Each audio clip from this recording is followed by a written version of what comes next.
Hello বন্ধুরা, আমার নতুন ইউটিউব চ্যানেলে তোমাদের সবাইকে স্বাগত জানাই।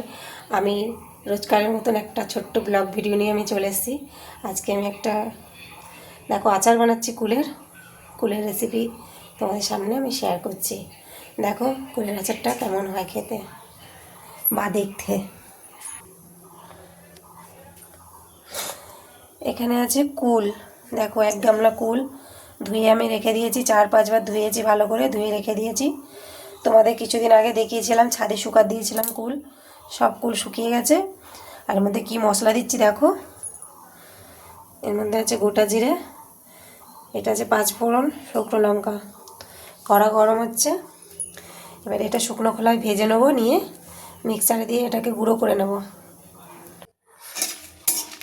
এখানে শুকনো লঙ্কাটা ভেজে নিলাম, এবারে 5 ফোড়ন আর গোটা জিরেটা দিয়ে দিচ্ছি এর মধ্যে।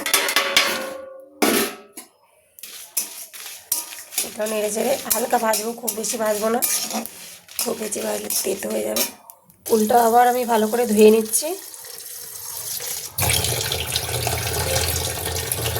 4-5 বার ধুয়েছি, তাও আর একবার ধুয়ে নিচ্ছি। আমার গলাটা বসে গেছে বন্ধুরা, ঠান্ডা লেগেছিলো আমার। কড়াই সামান্য একটু তেল দিয়েছি, কড়াটা গরম হলে এবারে আমি কুলগুলো দিয়ে একটু নেড়ে চেড়ে নেব। কড়ার তেলটা গরমে গেছে, কুলগুলো আমি দিয়ে দেবো এর মধ্যে। কুলগুলো একটু ভেজে নিই হালকা করে। তেলটা দিলাম, এর কারণ হচ্ছে আচারটা অনেক দিন রেখে দিলেও নষ্ট হবে না। কে কীরকমভাবে বানাও আমি জানি না, আমি এইভাবেই বানাই।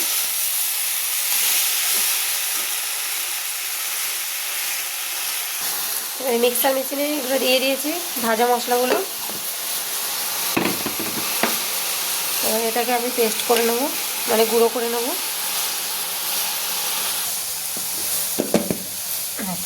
গুঁড়ো হয়ে গেছে।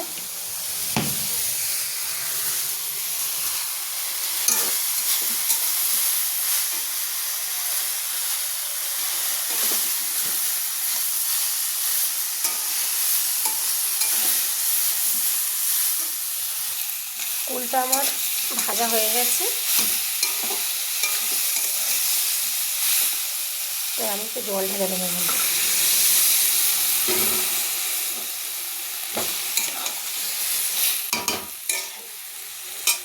সামান্য আরেকটু জল দেবো।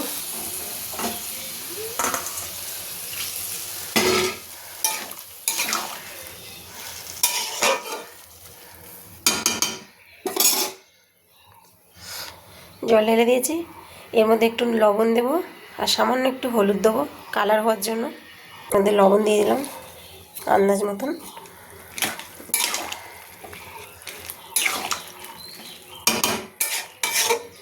হলুদ দিলেও হয়, না দিলেও হয়, যার মনে হবে দেবে, নাহলে দেবে না। আচ্ছা, এবার একটু ঢাকা দিয়ে আমি কিছুক্ষণের জন্য এটাকে ফুটিয়ে সিদ্ধ করে নেব। কুলগুলো আমার সিদ্ধ হয়ে গেছে, এবার এর মধ্যে আমি চিনি দিয়ে দেবো। টক কুল যেহেতু একটু মিষ্টি দেবো, এত চিনি দিয়ে দিয়েছি। আমি চিনি দিয়ে আচার করছি, গুড় দিয়ে করছি না, আমার চিনি দিয়েই ভালো লাগে। মশলাটা লাস্টে দেবো।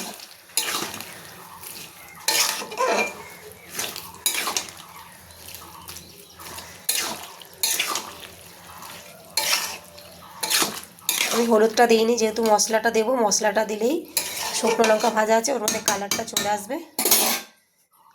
আবার এটা এখন আমি এইভাবে ছেড়ে দেবো কিছুক্ষণের জন্য, ফুটতে থাকুক। চিনিটা দিয়ে 5 মিনিট মতন ফোটালাম, এবার মশলাটা দিয়ে দেবো।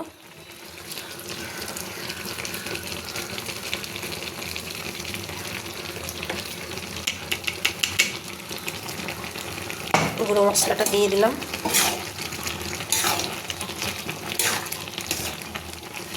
এর মধ্যে এখনও জলটা আছে, জলটাকে আমি পুরো শুকাবো, আর ঢাকা দেবো না, এবারে খোলাই ছেড়ে দেবো আমি এভাবে। এবার দেখে কালারটা কত সুন্দর হচ্ছে, দেখো আমার আচার বানানো রেডি। কেমন হয়েছে তোমরা বলো।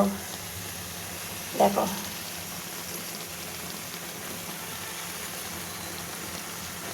বন্ধুরা, ভালো লাগছে দেখতে। দেখো কেমন আছে বলো।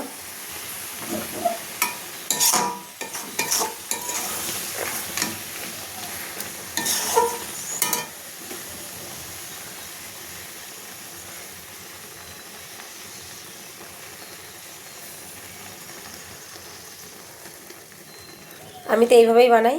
এখন তোমরা কেমনভাবে বানাও আমাকে প্লিজ কমেন্ট করে জানিও। ঠিক আছে বন্ধুরা, আমি যেরম পেরেছি সেরমভাবে বানিয়েছি।